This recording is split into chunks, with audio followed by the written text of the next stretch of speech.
नमस्कार, स्वागत है आप सभी का डिकोड एग्ज़ाम में। समीक्षा अधिकारी सहायक समीक्षा अधिकारी की हिंदी मॉक टेस्ट श्रृंखला में आज ये नवा भाग है जिसमें हम लोग 30 प्रश्नों को पूरी व्याख्या के साथ में हल करेंगे। तो जुड़े रहिए। और इससे पहले कि अगर आपने वीडियोस को नहीं देखा है इस श्रृंखला के, तो निश्चित रूप से आपको उनको देखना चाहिए, जिससे आपकी सामान्य हिंदी की तैयारी जो है बिल्कुल बेहतर हो सके। अगर आप समीक्षा अधिकारी सहायक समीक्षा अधिकारी के लिए तैयारी कर रहे हैं और सीरियस हैं, तो आप हमारे वीडियो कोर्स प्रोग्राम से भी जुड़ सकते हैं, जिसमें आपको वीडियो लेक्चर्स दिए जाते हैं, पीडीएफ में उनके नोट्स प्रोवाइड किए जाते हैं और टेस्ट सीरीज प्रोवाइड की जाती है बिल्कुल सिलेबस के अकॉर्डिंग। और ये सब कुछ आपको हमारे ऐप के माध्यम से दिया जाता है, जिसमें सारी रिकॉर्डेड क्लासेज होती हैं, जिनको आप ऑफलाइन डाउनलोड करके कई बार देख सकते हैं, जितनी चाहें उतनी बार देख सकते हैं। और उसके लिए आपको अतिरिक्त डेटा भी नहीं खर्च करना पड़ता है। तो कोई भी इससे और संबंधित आपको जानकारी चाहिए तो आप इस नंबर पर व्हाट्सएप के द्वारा संपर्क कर सकते हैं। आपको पूरी जानकारी जो है व्हाट्सएप पर दे दी जाएगी। चलिए शुरू करते हैं आज का सेगमेंट। पहला प्रश्न देखेंगे, निम्नलिखित विलोम शब्दों का सही युग्म क्या है। इसमें से 4 युग्म आपके सामने हैं, जिसमें से एक ही युग्म सही है विलोम शब्दों का। उसको आपको आइडेंटिफाई करना है कि कौन सा सही ऑप्शन आपको दिया गया है। तो पृथक का एकत्र होता है, गलत दिया हुआ है। अनुचर का परिचर गलत दिया हुआ है। समस्त का अभ्यस्त गलत दिया हुआ। सही कौन सा है? एक ही युग्म सही था, वो है शानदार का विपरीत होता है सर्वनाक। बाकी सभी पे विचार कर लेते हैं। समस्त का असमस्त होगा विलोम, अनुचर का अग्रचर होगा और पृथक का संयुक्त होगा। नेक्स्ट क्वेश्चन, श्लील का विलोम शब्द क्या है। इसमें से श्लील का विलोम सुशील, अश्लील या कुशील, इनमें से कोई नहीं। चारों ऑप्शंस पे ध्यान से देखिए और उसका सही उत्तर दीजिए।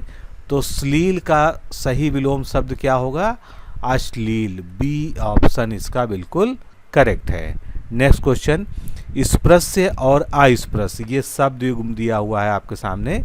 तो ये किस प्रकार का संबंध इसमें आपको दिखता है? क्या ये समानार्थी शब्द हैं, क्या ये विलोम हैं, क्या अनेकार्थी हैं, क्या तत्सम तद्भव हैं ये? तो ये क्या है? स्पृश्य का विलोम होता है अस्पृश्य, इसलिए बी ऑप्शन हमारा यहाँ पर करेक्ट होगा। नेक्स्ट क्वेश्चन, गगनचुंबी का सर्वथा शुद्ध विलोम शब्द क्या है। अब यहाँ पर सर्वथा शुद्ध शब्द जुड़ा हुआ है, इसका मतलब जो है कि और भी ऐसे शब्द यहाँ पर ऑप्शन में हैं जो उसके विलोम हो सकते हैं, लेकिन आपको बेस्ट ऑप्शन चुनना है जो सबसे उपयुक्त विलोम शब्द है। तो गगनचुंबी यानी गगन को चूमने वाला, और उसका जो है ठीक विलोम हो जाएगा तल स्पर्शी, जो तल को स्पर्श करता हो, यानी डी ऑप्शन यहाँ पर बिल्कुल करेक्ट होगा। नेक्स्ट क्वेश्चन, निम्नलिखित में विलोम शब्द की दृष्टि से सही युग्म कौन सा है। अब चारों युग्म आपको दिखाई दे रहे हैं, इनमें से सही युग्म विलोम की शब्द दृष्टि से कौन सा सही है, ये आपको देखना है। निषिद्ध का शुद्ध गलत दिया हुआ है, अनुरूप का विरूप गलत दिया हुआ है, तृष्णा का संतुष्टि गलत दिया हुआ है। सही क्या है? पुष्टि का परिहार, ये जो है यहाँ पर सही दिया हुआ। बाकी में जो गलतियाँ हैं उनको देख लेते हैं। निषिद्ध का क्या होना चाहिए? विहित होना चाहिए। तृष्णा का विलोम वितृष्णा होता है और अनुरूप का विलोम अननुरूप होता है। अगला प्रश्न देखेंगे, इन वाक्यों में से एक शुद्ध वाक्य है, उसकी आपको पहचान करनी है। तो इसमें से शुद्ध वाक्य कौन सा हो जाएगा, पहले वो देख लेते हैं, फिर अशुद्धियों पर ध्यान देते हैं। उपर्युक्त वाक्य सही है, ये बिल्कुल शुद्धतम लिखा हुआ है, न वाक्य और वर्तनी दोनों की दृष्टि से सही है। बाकी में वे चुप लगा गए, तो लगा गए नहीं होता, चुप रहने की क्रिया के साथ क्या प्रयोग होता है? चुप हो गए। सूरदास अनेक पद लिखे हैं, तो ये क्या इसमें क्या गलती है? सूरदास ने अनेक पदों की रचना की है। पद लिखना नहीं, पदों की रचना करना होता है। फिर वह पतिव्रता स्त्री है, इसमें क्या गलती है? पतिव्रता में ही स्पष्ट रूप से लिंग का जो है वर्णन हो रहा है कि वो एक पतिव्रता स्त्री है, इसलिए स्त्री शब्द को अलग से यहाँ पर लिखने की आवश्यकता नहीं है। सही क्या हो जाएगा इसमें? वह पतिव्रता है, इतना पर्याप्त है। अगला प्रश्न, एक अशुद्ध वाक्य इसमें से है, उसको पहचानना है आपको। तो कौन सा अशुद्ध है ये आपको देखना है, एक एक करके देखेंगे तो आपको पता चलेगा। अब हमको यहाँ पर सबसे पहले बात कर लेते हैं कौन सा अशुद्ध है। तो मेरे पीछे तुम्हारा नंबर है, ये गलती है। इसमें क्या गलती है? मेरे पीछे नहीं, मेरे बाद, किसी के बाद किसी का क्रम आता है, नंबर आता है, तो पीछे यहाँ पर गलत है। बाकी मैं प्रातःकाल आऊँगा, बिल्कुल ठीक है। ऐसी एक आध बात और देखने में आती है, ये भी ठीक है। उसने मुझे देखा तो चकित रह गया, ये भी ठीक लिखा हुआ है। अगला प्रश्न, निम्नलिखित में से अशुद्ध वर्तनी वाला शब्द कौन सा है? अशुद्ध वर्तनी इसमें बतानी है, तो नि शब्द कैसा लिखा हुआ है? सही लिखा है। प्रशंसा भी ठीक लिखा हुआ है। दधीच भी बिल्कुल सही लिखा है। घनिष्ठ गलत लिखा। क्या गलती है? टा की जगह ठा आना चाहिए, यानी घनिष्ठ जो है शब्द इस तरह से सही लिखा जाता है। अगला प्रश्न, इसमें एक की वर्तनी शुद्ध है, कौन सा शब्द है जिसकी वर्तनी शुद्ध है? सभी में एक ही शब्द को लिखने का प्रयास किया गया है, तो इसमें से शुद्ध वर्तनी वाला शब्द कौन सा है? धोबिन। ए ऑप्शन यहाँ पर बिल्कुल करेक्ट होगा, बाकी सब जो है अशुद्ध हैं। अगला प्रश्न देखेंगे, वर्तनी की दृष्टि से इसमें से एक शुद्ध शब्द है, उसका आपको पता लगाना है कि कौन सा जो है वर्तनी की दृष्टि से बिल्कुल शुद्ध शब्द लिखा हुआ है। तो ध्यान से देखिए, क्योंकि इस तरह के प्रश्न थोड़ा सा उलझाते हैं, लेकिन उसमें आपको उलझन में नहीं पढ़ना है, आपने जो पढ़ा है उसका इस्तेमाल करिए। क्लेश गलत लिखा हुआ है, कुमदनी गलत लिखा हुआ है, टिप्पणी गलत लिखा हुआ। सही क्या है? भागीरथी। केवल बी ऑप्शन इसमें करेक्ट है। तो टिप्पणी कैसे लिखते हैं? टिप्पणी इस प्रकार लिखते हैं, कुमदनी की जगह कुमुदिनी शब्द होता है, दा पर भी छोटी की मात्रा आएगी। और क्लेश में सा की गलती है, सा जो है ससी वाला सा, इस तरह से यहाँ पर इसमें होना चाहिए था। अगला प्रश्न, सही युग्म की पहचान करनी है हमको। ये क्या है? ये वाक्यांश के लिए एक शब्द दिए हुए हैं, तो इसमें से एक ही सही होगा, 3 गलत होंगे, जिस तरह आपसे क्वेश्चन पूछा गया है। तो इसमें से सही वाला आपको बताना है। मध्यरात्रि का समय अपराह्न होता है, गलत है, ये तो जो है दोपहर का समय होता है। रंगमंच के पर्दे के पीछे का स्थान मंचपृष्ठ, गलत है। क्या होता है? नेपथ्य कहलाता है। जो स्त्री सूर्य भी ना देख सके, वो ये भी गलत है, असूर्यम पश्या होना चाहिए। तो सही क्या है? जिस पर उपकार किया गया हो उसको हम उपकृत कहते हैं। तो जो स्त्री सूर्य भी ना देख सके, उसके लिए एक शब्द है असूर्यम पश्या। रंगमंच के पीछे का स्थान नेपथ्य कहलाता है, और मध्य रात्रि का समय जो है निशीथ कहलाता है। अगला प्रश्न, जिसका दमन करना कठिन हो, इसके लिए एक शुद्ध शब्द का चयन करना है जो सबसे उपयुक्त हो। तो जिसका दमन करना कठिन हो वो कौन सा है? दुर्दमनीय। ए ऑप्शन यहाँ पर सही होगा। दुर्जेय क्या होता है? जिसको जीतना कठिन हो। दुर्बोध क्या होता है? जिसका बोध जो है कठिनाई से हो। अच्युत जो अलग ना हो, तो ये जो है। और अच्युत का एक अर्थ अटल भी होता है, या जो है जो स्थिर हो उसको अच्युत कहते हैं। च्युत का मतलब जो है जो अलग हो सकता हो, और ये जो है परमात्मा और भगवान विष्णु के लिए भी जो है इसका जो है मीनिंग लगाया जाता है। तो चलिए अगला प्रश्न देखते हैं इसके बाद। नेक्स्ट क्वेश्चन है, जो ढका ना हो उसके लिए एक शब्द हमको प्रयोग करना है, तो वो क्या होगा? अब देखिए ऑप्शंस बहुत क्लोज हैं, इसलिए आपको बहुत ध्यान से इसको समझना होगा। अनावृत, अनावर्त, अनावृत्ति, अनावृष्टि। जो ढका ना हो तो उसके लिए एक शब्द क्या हो जाएगा? अनावृत। आपने अगर साइंस पढ़ा होगा, उसमें बॉटनी में अनावृत बीजी भी आता है एक शब्द, यानी ऐसे बीज जिन पर कोई भी आवरण नहीं होता है उनको हम अनावृत बीजी कहते हैं। तो बाकी के भी अर्थ जान लेते हैं कि बाकी के अर्थ क्या होते हैं। अब आता है अनावर्त शब्द। अनावर्त यानी जो दोहराया ना गया हो। यहाँ पर आवर्त का मतलब होता है दोहराना, एक साइक्लिक मैटर में किसी चीज़ को दोहराया गया हो। तो अनावर्त यानी जो दोहराया ना गया हो। अनावृत्ति क्या है? ना लौटना। एक तो इसका बिल्कुल सामान्य सा अर्थ हो गया ना लौटना, अनावृत्ति। लेकिन इसका जो विशेष अर्थ होता है वो कि जीव की जन्म और मरण के बंधन से छूट जाने की अवस्था, जिसको हम लोग मोक्ष, कैवल्य इत्यादि कहते हैं, वो जो है अनावृत्ति कहलाती है। और अनावृष्टि में वृष्टि जुड़ा हुआ है, यानी वर्षा का अभाव, बारिश का अभाव अनावृष्टि कहलाता है। अगला प्रश्न देखेंगे, अशुद्ध युग्म की पहचान कीजिए। वाक्यांश के लिए एक शब्द दिए हुए हैं, इसमें से जो अशुद्ध है वो आपको बताना है। जिस स्त्री का पति जीवित हो उसको क्या कहते हैं? सधवा कहते हैं। जो कृतज्ञ ना हो उसको कृतघ्न कहते हैं। जिसकी गहराई न नापी जा सके अथाह कहते हैं। तो गलत कौन सा है? दूसरों के दोष खोजने वाला। इसको अनुसंधान करता नहीं कहते हैं, क्या कहते हैं इसको? छिद्रान्वेषी कहते हैं। जो किसी दूसरे की छोटी छोटी भी जो है दोषों को खोजता है उनको छिद्रान्वेषी भी कहते हैं।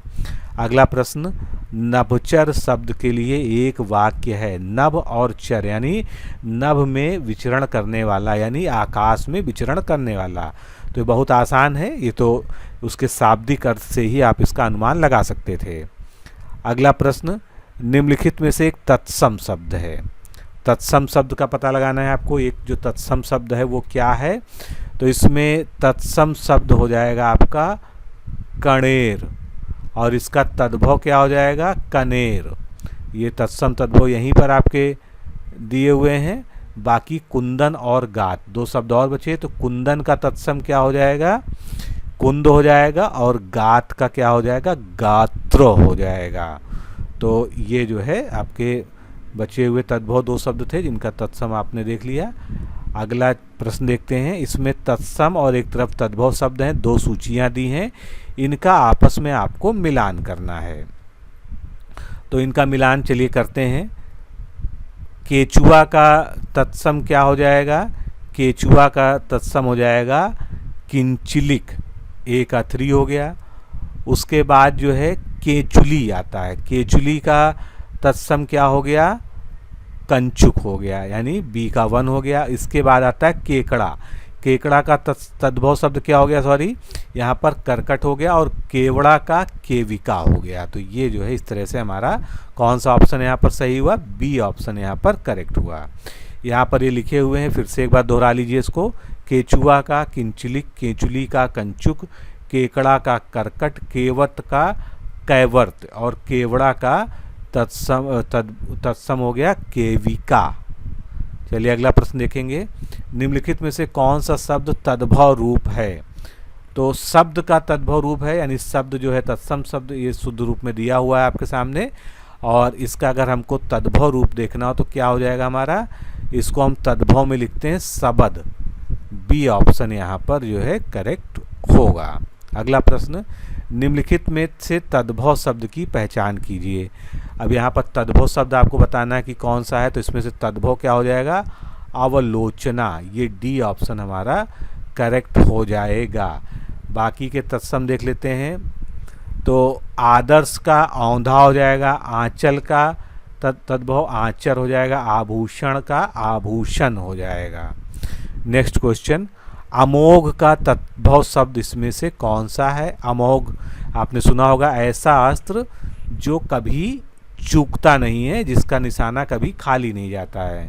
तो चूकने से ही याद रखिएगा, इसका जो है तद्भव क्या हो जाएगा? अचूक। सी ऑप्शन यहाँ पर करेक्ट होगा। अगला प्रश्न, मधुतर विशेषण की कौन सी अवस्था है? मधुर, मधुतर और मधुतम। तो मधुरतर कौन सी हो गई? ये बीच वाली अवस्था यानी उत्तरावस्था हो गई। बी ऑप्शन यहाँ पर इसका करेक्ट होगा। तो इसको तीनों अवस्थाएं देख लीजिए। इसको मधुर कहेंगे मूलावस्था में, उत्तरावस्था में मधुतर, और उत्तमावस्था यानी सुपरलेटिव डिग्री में मधुतम, मधुरतम।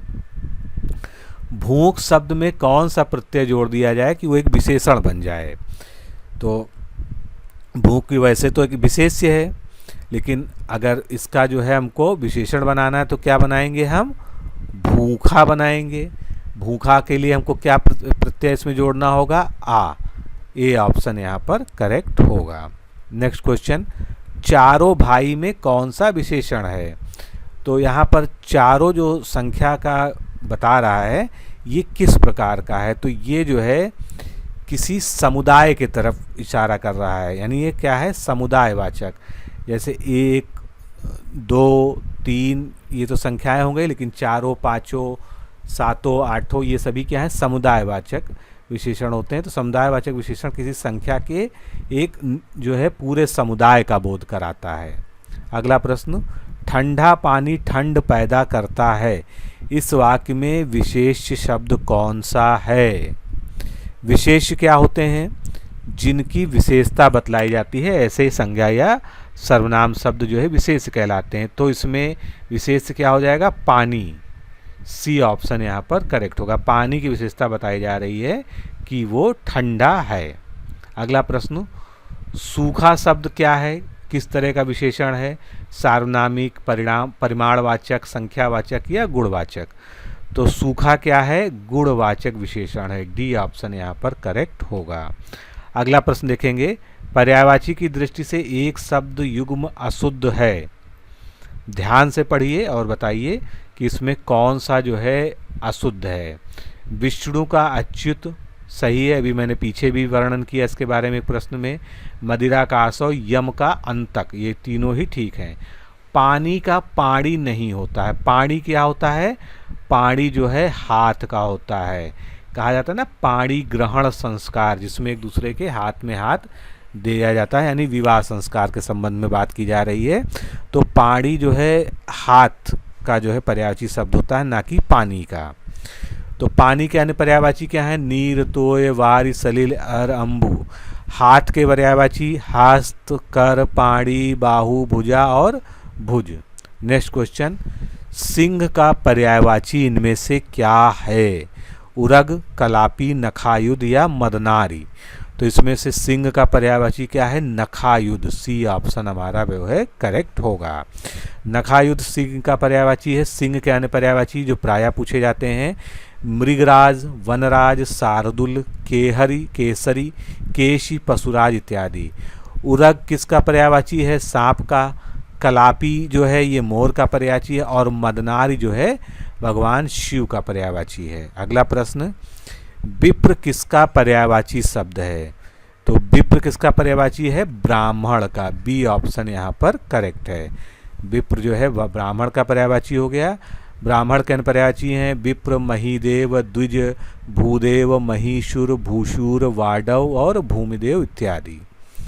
बच्चा का पर्यायवाची क्या है इनमें से? आसान प्रश्न है। बच्चा का पर्यायवाची हो जाएगा वत्स। बी ऑप्शन यहाँ पर करेक्ट होगा।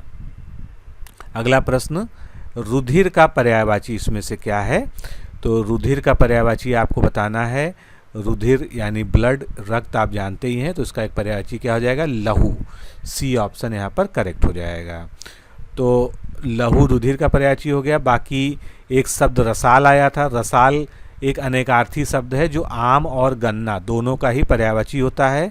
एक शब्द आया था आपके क्वेश्चन में अर्णव। अर्णव किसका पर्यायवाची होता है? समुद्र का। समुद्र के अन्य पर्यायवाची क्या है? जलधि, सिंधु, सागर, रत्नाकर, उदधि, नदीस, पारावार, वारिधि, पयोधि, नीरनिधि, तोयधि, वननिधि, वारिश और कंपति। तो ये सभी समुद्र के पर्यायवाची शब्द हो गए। तो दोस्तों इस तरह से आज के इस लेक्चर में हम लोगों ने 30 प्रश्नों को पूरी व्याख्या के साथ हल किया। इस सीरीज को नियमित रूप से फॉलो करिए, और अगर आप नए हैं, आप पहली बार देख रहे हैं, तो इससे पहले जो श्रृंखलाएं कराई गई हैं उसको भी ज़रूर हल करिए। तो अभी के लिए इतना ही। नमस्कार, धन्यवाद।